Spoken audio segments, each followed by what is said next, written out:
Jacksonville Jaguars cornerback Jalen Ramsey antagonizes receivers regularly, and he got under the skin of the Cincinnati Bengals wide receiver A.J. Green to the point that a fight broke out with punches thrown by Green. Both players were ejected from the game. The ejection of Ramsey drew loud boos from the crowd because the cornerback didn't do much except push Green prior to the fight. He was thrown down by the receiver who began throwing punches.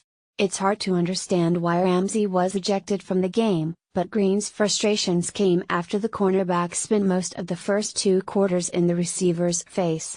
The CBS broadcast showed many plays, including the one that ended in a fight, where Ramsey didn't even put in his mouthpiece so he could continue talking to Green.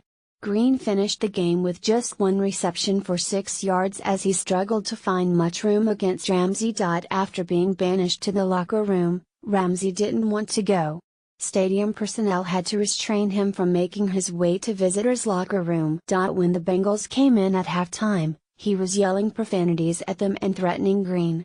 He finally got sent back to the Jaguars' locker room. What does this mean for the Bengals?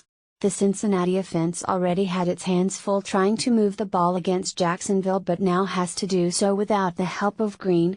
The team trails 13-7 at halftime and hasn't found much room outside of one big play for tight end Tyler Kroft. But another concern for the Bengals is the punches thrown by Green possibly resulting in a suspension. Cincinnati faced an uphill climb to get back into the AFC North race, but it'll be even harder to pull off if Green is sidelined against the Tennessee Titans in Week 10 or potentially beyond. What does this mean for the Jaguars? It's a bummer that Ramsey was ejected from the game when he really didn't do much except get chokeslammed.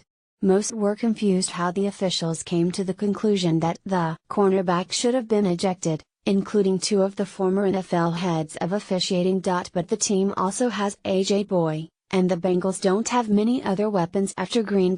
It will likely be on Aaron Colvin, typically the team's slot cornerback, to handle cornerback duties in the second. The Jaguars probably don't have to worry about Ramsey being suspended, though.